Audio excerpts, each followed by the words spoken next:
something wonderfully magical is in the air, isn't it? Yeah. You know, we're feeling it here in this arena, but it's spreading all across this country we love. A familiar feeling that's been buried too deep for far too long. You know what I'm talking about. It's the contagious power of hope.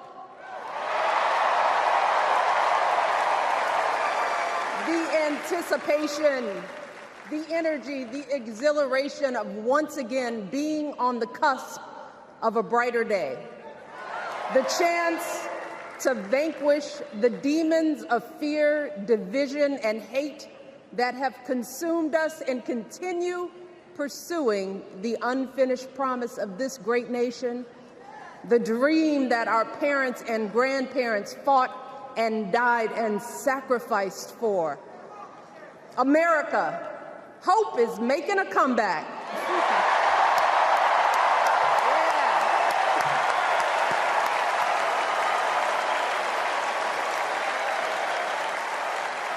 But to be honest, I am realizing that until recently, I have mourned the dimming of that hope. And maybe you've experienced the same feelings, that deep pit in my stomach, a palpable sense of dread about the future. And for me, that mourning has also been mixed with my own personal grief.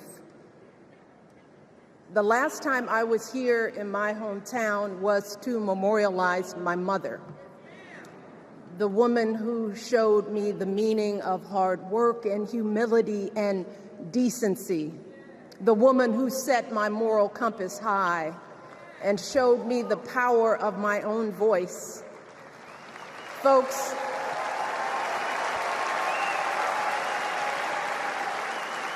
I still feel her loss so profoundly.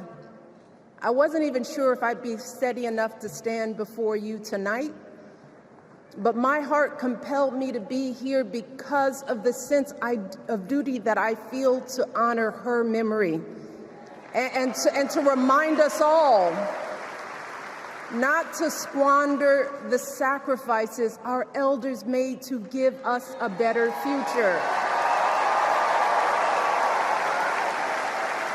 You see, my mom, in her steady, quiet way, lived out that striving sense of hope every single day of her life.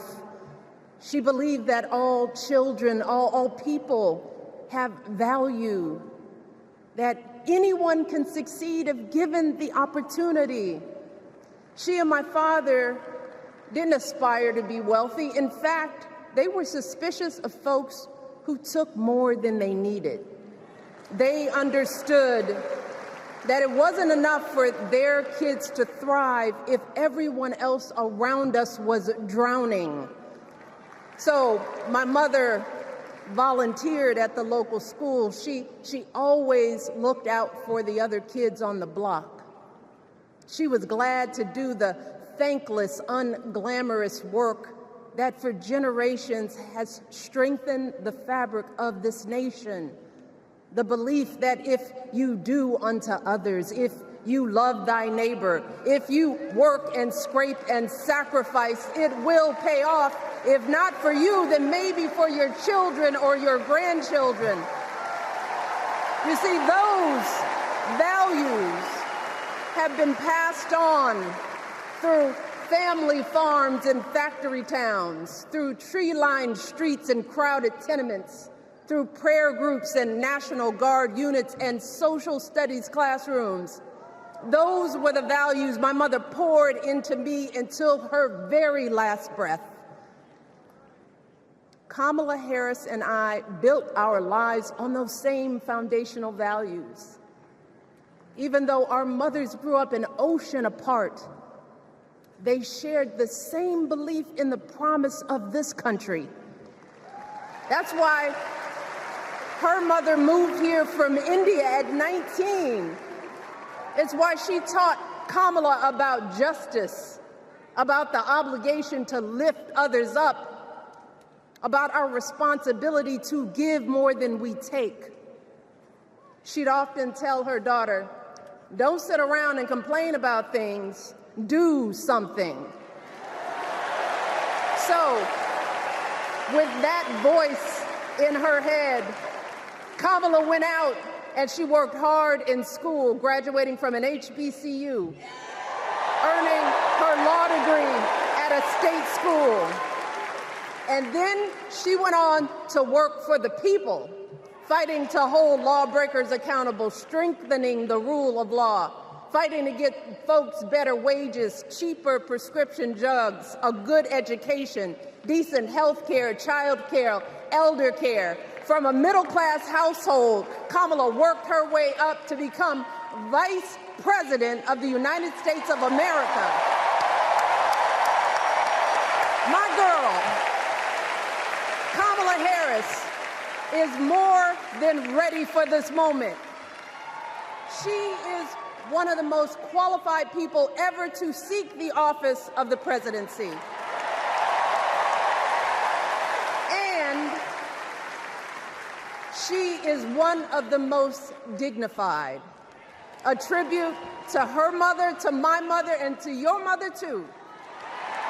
The embodiment of the stories we tell ourselves about this country. Her story is your story. It's my story. It's the story of the vast majority of Americans trying to build a better life.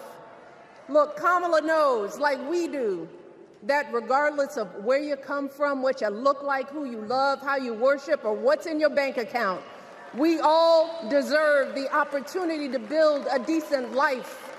All of our contributions deserve to be accepted and valued. Because no one has a monopoly on what it means to be an American. No one.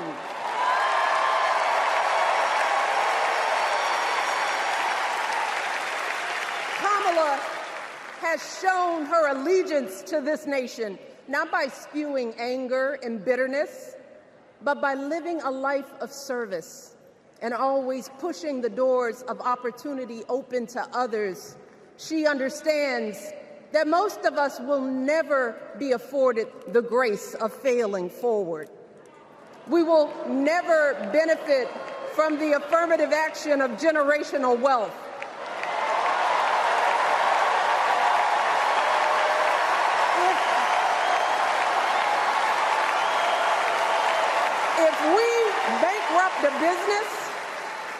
If we bankrupt a business or choke in a crisis, we don't get a second, third, or fourth chance. If things don't go our way, we don't have the luxury of whining or cheating others to get further ahead. No. We don't get to change the rules so we always win. If we see a mountain in front of us, we don't expect there to be an escalator waiting to take us to the top. No. We put our heads down. We get to work. In America, we do something. And throughout her entire life, that's what we've seen from Kamala Harris. The steel of her spine, the steadiness of her upbringing, the honesty of her example, and yes, the joy of her laughter and her light. It couldn't be more obvious. Of the two major candidates in this race, only Kamala Harris truly understands the unseen labor and unwavering commitment that has always made America great.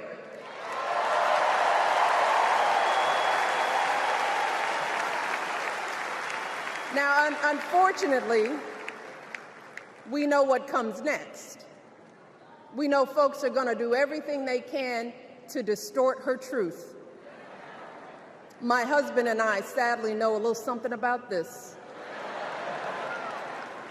For years, Donald Trump did everything in his power to try to make people fear us.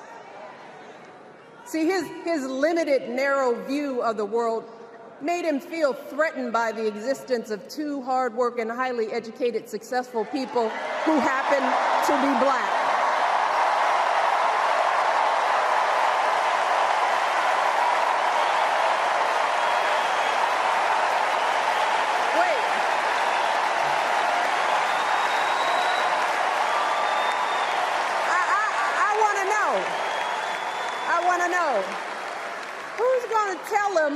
Who's going to tell him that the job he's currently seeking might just be one of those black jobs?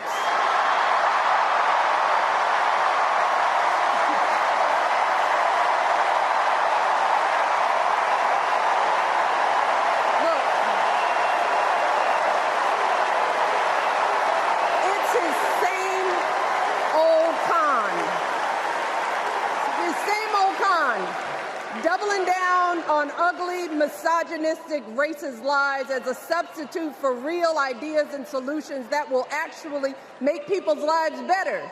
Look, because cutting our health care, taking away our freedom to control our bodies, the freedom to become a mother through IVF like I did, those things are not going to improve the health outcomes of our wives, mothers, and daughters.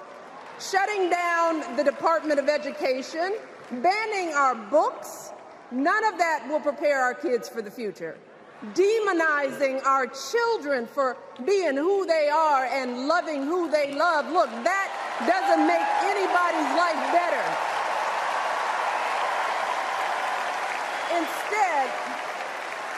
Instead, it only makes us small.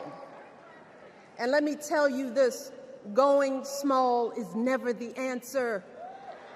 Going small is the opposite of what we teach our kids. Going small is petty, it's unhealthy, and quite frankly, it's unpresidential.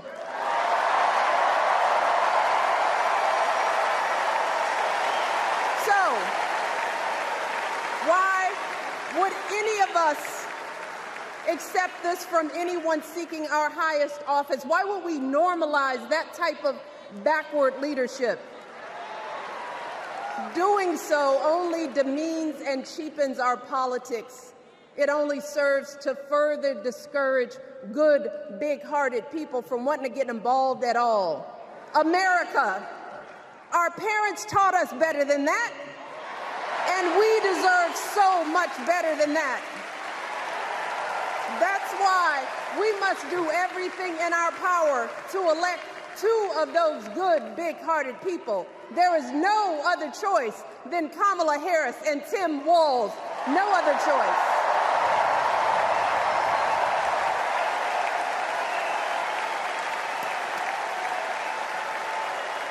But as we embrace this renewed sense of hope, let us not forget the despair we have felt. Let us not forget what we are up against. Yes, Kamala and Tim are doing great now. We're loving it. They're packing arenas across the country. Folks are energized. We are feeling good. But remember, there are still so many people who are desperate for a different outcome, who are ready to question and criticize every move Kamala makes, who are eager to spread those lies, who don't want to vote for a woman, who will continue to prioritize building their wealth over ensuring that everyone has enough.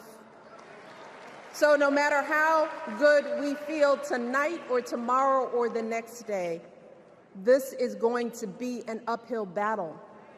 So folks, we cannot be our own worst enemies. No. See, because the minute something goes wrong, the minute a lie takes hold, folks, we cannot start wringing our hands. We cannot get a Goldilocks complex about whether everything is just right. And we cannot indulge our anxieties about whether this country will elect someone like Kamala instead of doing everything we can to get someone like Kamala elected.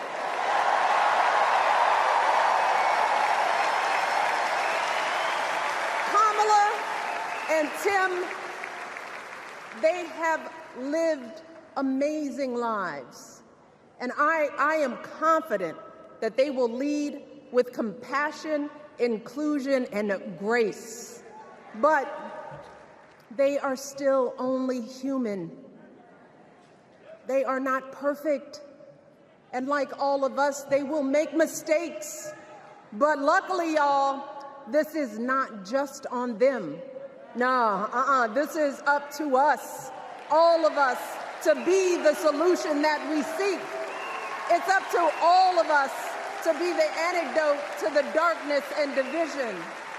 Look, I don't care how you identify politically, whether you're Democrat, Republican, Independent, or none of the above. This is our time to stand up for what we know in our hearts is right.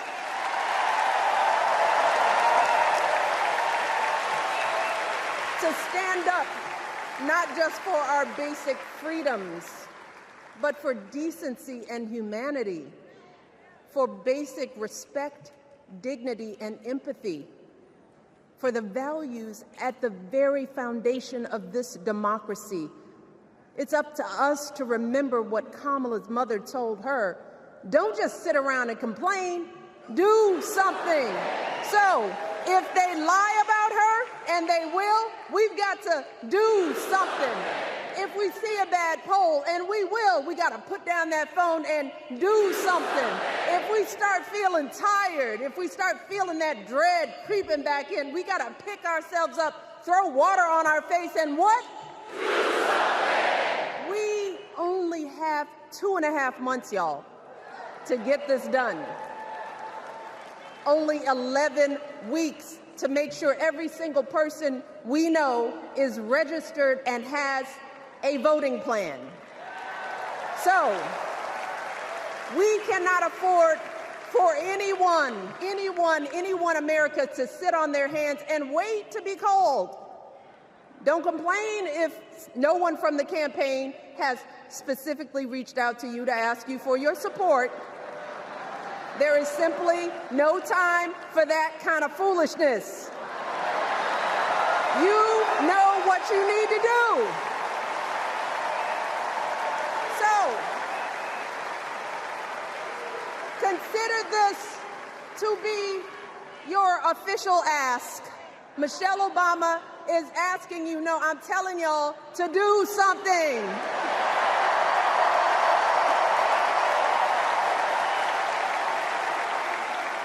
Because